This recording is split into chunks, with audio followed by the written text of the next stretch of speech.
Hello everyone, कैसे हैं आप सब। यूपीएससी गाइड में आपका स्वागत है। आज की डेट है 26 जुलाई और हम देखने वाले हैं द हिंदू न्यूज़पेपर में क्या क्या इम्पोर्टेंट न्यूज़ कवर थी एग्ज़ाम पॉइंट ऑफ व्यू से। तो सबसे पहले ये direct central board of direct taxes के बारे में न्यूज़ थी, तो उसे देख लेते हैं। Central board of direct taxes यानी सीबीडीटी, ये स्टैट्यूटरी बॉडी है जिसे इस्टेब्लिश किया गया था central board of revenue act 1963 में। ये इंडिया की official financial action task force unit है।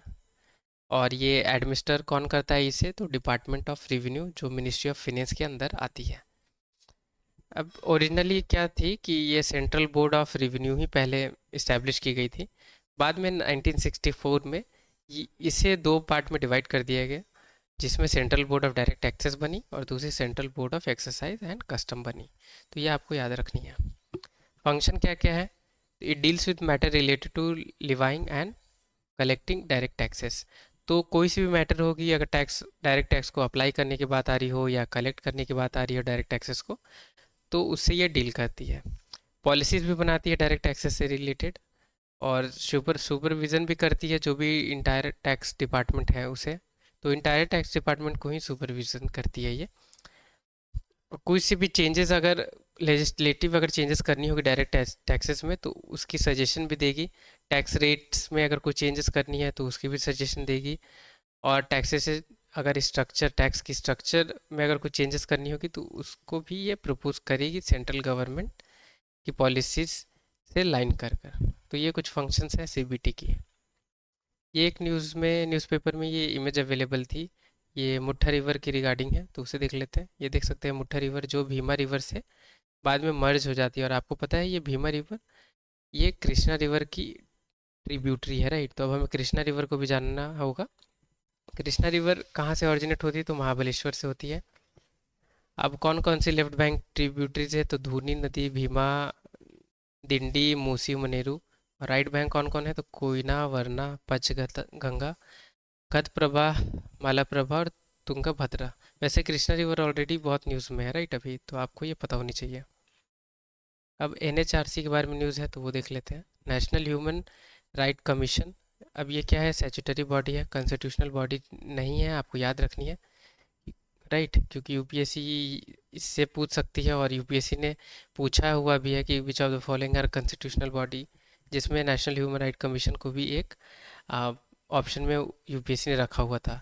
वैसे भी आपको पॉलिटी में कॉन्स्टिट्यूशनल और नॉन कॉन्स्टिट्यूशनल बॉडी पढ़नी ही है, राइट। तो आपको याद रखना है एनएचआरसी क्या है, तो स्टैट्यूटरी बॉडी है। इस्टेब्लिश कब हुई थी, तो 1993 में। कमीशन क्या है, watchdog of human rights in country, तो ह्यूमन राइट्स की केसेस को डील करती है ये नेशनल ह्यूमन राइट कमीशन। ये मल्टी मेंबर बॉडी है जिसमें एक चेयरमैन होते हैं और 5 मेंबर्स होते हैं।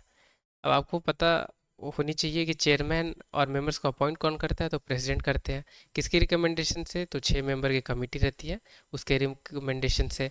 अब ये 6 मेंबर की कमेटी में कौन कौन है, तो वो हम देख लेते हैं। प्राइम मिनिस्टर हेड करेंगे ये कमेटी को, ठीक है।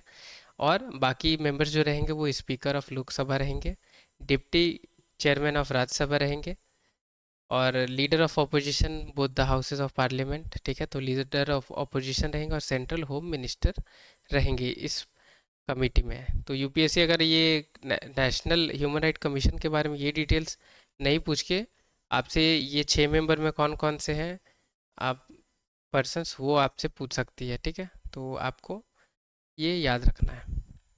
अब कंपोजिशन देख लेते हैं। तो चेयरमैन कौन रहते हैं एनएचआरसी के, तो retired chief justice of India रहते हैं। एक और मेंबर रहते हैं जो जज रहते हैं सुप्रीम कोर्ट की या chief justice of high court के रहते हैं, ठीक है।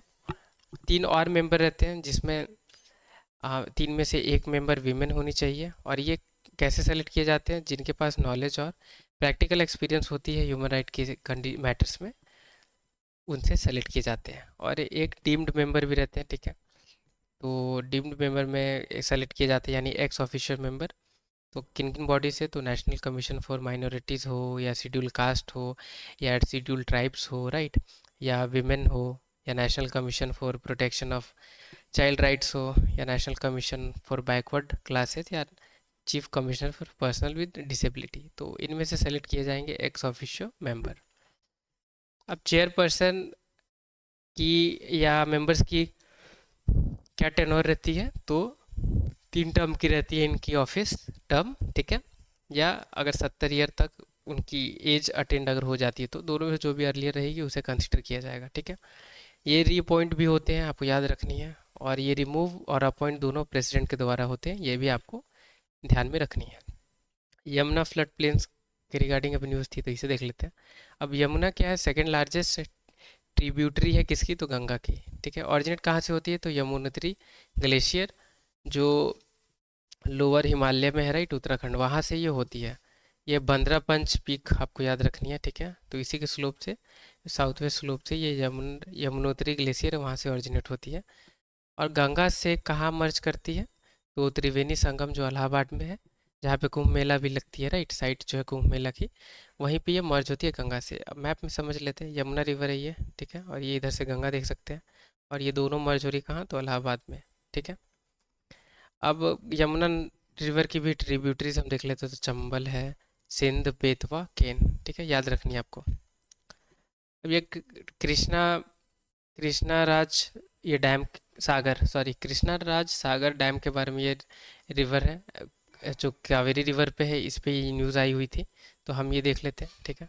अब हमें कावेरी रिवर को समझना होगा क्योंकि कावेरी रिवर पे ही ये कृष्णा राज सागर डैम लोकेटेड है, ठीक है। तो एक कावेरी रिवर कर्नाटक और तमिलनाडु से फ्लो करती है, ठीक है। अब ये कहाँ से ओरिजिनेट होती है, तो ताल कावेरी ब्रह्मगिरी रेंज जो वेस्टर्न घाट में है, कुडुगु डिस्ट्रिक्ट, कर्नाटक में, वहाँ से ये ओरिजिनेट होती है। ट्रिब्यूटरीज हमें जानने की ज़रूरत है कावेरी रिवर की, तो हिरांगी, हेमावती, कबानी, भवानी, लक्ष्मण तीर्था, नोयाल, अर्कावती, ठीक है। तो कावेरी, कृष्णा, ये दोनों रिवर बहुत ज़्यादा अभी न्यूज़ में है, तो दोनों को आप अच्छे से प्रिपेयर करके ही जाएं, ठीक है। क्योंकि यूपीएससी हो सके तो ये ट्रिब्यूटरीज पे आपसे या कुछ ये फैक्चुअल कहाँ से ओरिजिनेट होती है इन सारे पे पूछ सकती है, ठीक है। अब ये मैप में भी देख लेते हैं, ठीक है।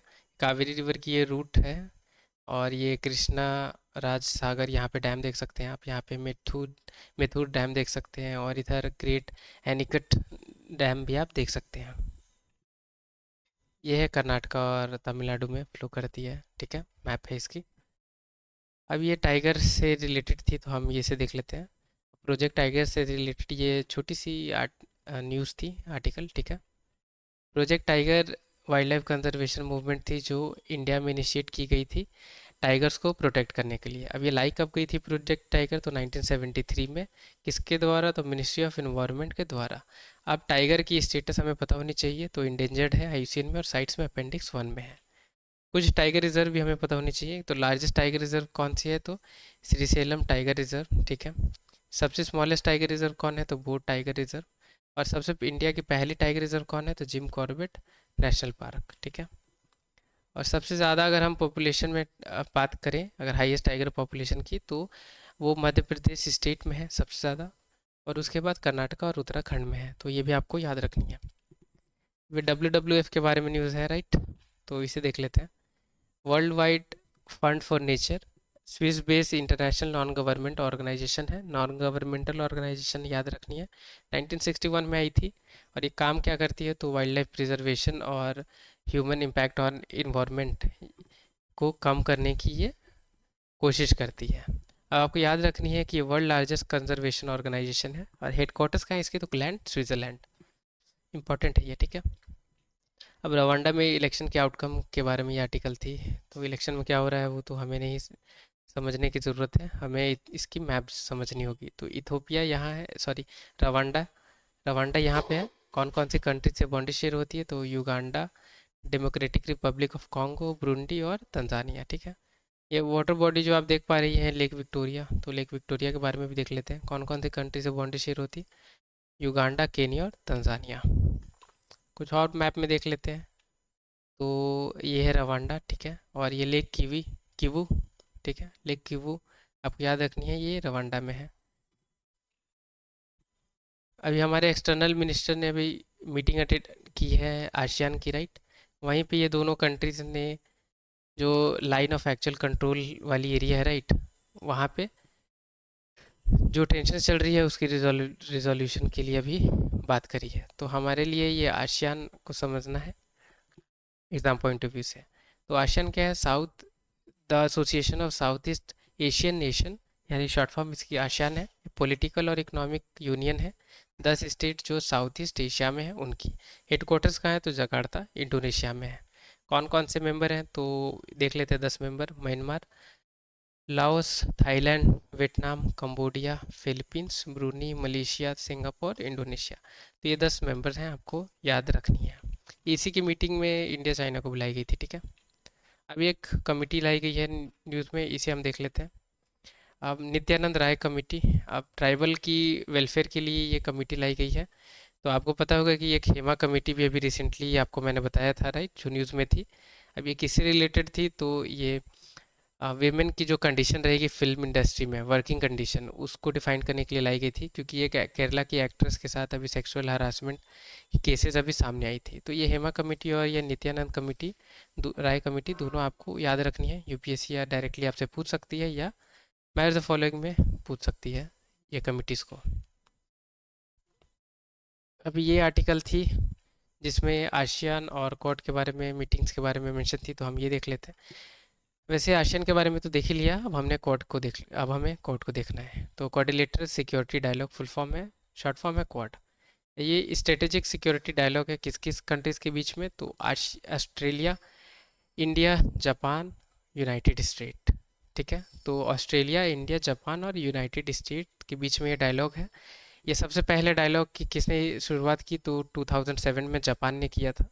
और 2017 यानी 10 साल बाद जब आसियान की समिट हुई मनीला में, तब ये चारों कंट्रीज़ ने इसे दोबारा रिवाइव किया। वैसे ये लाया क्यों गया था? तो चाइना की जो मिलिट्री और चाइना की डिप्लोमेसी है एशिया पैसिफिक रीजन में, राइट, उससे काउंटर करने के लिए ये लाई गई थी। तो आपको याद रखनी है कौन कौन सी मेंबर्स हैं। जर्मनी में भी प्रोटेस्ट चल रही है, क्लाइमेट प्रोटेस्ट, तो हम देख लेते हैं जर्मनी की मैप। कौन कौन सी कंट्री से बाउंड्री शेयर होती है? तो Denmark, Netherlands, Belgium, Luxembourg, Switzerland, Austria, चेक रिपब्लिक और पोलैंड, ठीक है। इन सारे कंट्री से बाउंड्री शेयर होती है जर्मनी की, आपको याद रखनी है। मैप में भी कुछ कुछ समझ लेते हैं। तो हर्ट्स माउंटेन यहाँ पे है, और माउंटेन यहाँ पे है, राइट। और यह बावेरियन एल्प्स इधर है, राइट। एल्प्स आप देख सकते हैं, स्विट्ज़रलैंड, इटली, ऑस्ट्रिया, राइट, इधर से होते गुजरती है, राइट। एक रिवर इस पे, इम्पॉर्टेंट रिवर जो जर्मनी की है वो है राइन रिवर, जर्मनी से फ्लो होती है, ठीक है। ब्लैक फॉरेस्ट भी न्यूज़ में रहती है कभी कभी, तो आपको याद रखनी है, ब्लैक फॉरेस्ट जर्मनी में है। अभी इथोपिया में लैंडस्लाइड की केस आई थी सामने, जिसमें बहुत सारे पीपल की डेथ हो गई थी, राइट। तो हम देख लेते हैं इथोपिया की मैप। यही इथोपिया, कौन कौन सी बाउंड्री शेयर होती है कंट्रीज़ की? तो Eritrea, Djibouti, Somalia, Kenya, Uganda, south Sudan, sorry Uganda नहीं होती है, सॉरी सॉरी, सूडान। तो दोबारा बता देता हूँ: सूडान, इटेरिया, जिबूती, सोमालिया, केनिया और साउथ सूडान, ठीक है। युगांडा नहीं होती है। तो ये है मैप। रेड सी से यूपीएससी या तो पूछ लेगी कौन कौन सी कंट्री को बाउंड्री शेयर होती है, अगर इनडायरेक्टली अगर पूछती है तो हम देख लेते हैं। इजिप्ट है, सूडान है, सऊदी अरेबिया है, इटेरिया है, राइट। तो और भी अगर होंगी तो आप एक बार मैप ज़रूर मैप के थ्रू विजिट करें, क्योंकि जैसे गल्फ ऑफ अकाबा है, ये सारी आपको पता चल पाए, और बाकी जो गल्फ है वो भी पता चल पाए। कुछ कुछ इंपॉर्टेंट सी पोर्ट हैं वो भी आपको समझ में आए, इसलिए मैप के थ्रू आप एक बार ज़रूर गूगल मैप में ये रेड सी वाली रीजन को देखें, ठीक है। ये लास्ट एक इमेज अवेलेबल थी, डेंगू से रिलेटेड है, अभी ये स्प्रे की जा रही है, राइट, मस्कीटो के लिए। तो डेंगू समझ लेते हैं ये क्या है। तो मस्कीटो ब्रोन डिजीज़ है जो डेंगू वायरस से होती है। तो मस्कीटो के बाइट करने से ये डेंगू फीवर होती है, ठीक है। और ये प्रिवेलेंट कहाँ कहाँ है? तो ट्रॉपिक और सब ट्रॉपिकल एरिया में ये प्रिवेलेंट है। यूपीएससी आपसे पूछ लेगी सिर्फ ये ट्रॉपिकल रीजन में होती है, तो वो स्टेटमेंट गलत होगी, राइट। तो ये ट्रॉपिकल और सब ट्रॉपिकल दोनों एरियाज़ में है। और सिम्टम्स इनकी सेम रहती है, जैसे मलेरिया और इन्फ्लुएंजा और जिका वायरस की है, तो सेम ही रहती है, ठीक है। ये कैसे स्प्रेड होती है? तो मस्कीटोज, जो फीमेल मस्कीटोज होती हैं एंडीज अगाइप्टी, उनसे होती है, ठीक है। अभी कोई सी भी स्पेसिफिक ट्रीटमेंट डेंगू फीवर की नहीं है, आपको याद रखनी है। सीवियर केसेस में क्या होता है? डेंगू में ब्लीडिंग होने लगती है बॉडी से, ठीक है। लो ब्लड प्लेटलेट्स हो जाती हैं, प्लेटलेट्स, जो ब्लड प्लेटलेट्स हैं उनकी लेवल कम हो जाती है। ब्लड प्लाज्मा लीकेज हो जाती है, और डेंजरसली लो ब्लड प्रेशर हो जाती है, जिसकी वजह से डेथ हो जाती है इंडिविजुअल की। कुछ क्वेश्चन देख लेते हैं। Which are the following mosquito borne disease? Which are for which are the following mosquito borne disease, ठीक है। तो ये ये सारी में से कौन सी जो डिजीज़ है वो मस्कीटो के बाइट करने से होती है वो पूछी जा रही है। तो Zika virus, West Nile virus, chikungunya, Rift Valley virus. तो ऑप्शन ए है 1 and 2 only, option B 2 and 3 only, option C 1, 3 and 4 only, option D all of the above. तो कमेंट बॉक्स में आप इसके आंसर बता सकते हैं। तो इसकी करेंट आंसर है option D all of the above, ठीक है। तो मस्कीटो ब्रोन डिजीज़ क्या, यानी मस्कीटो के बाइट करने से जो डिजीज़ होगी उसे कही जाती है मस्कीटो ब्रोन डिजीज़।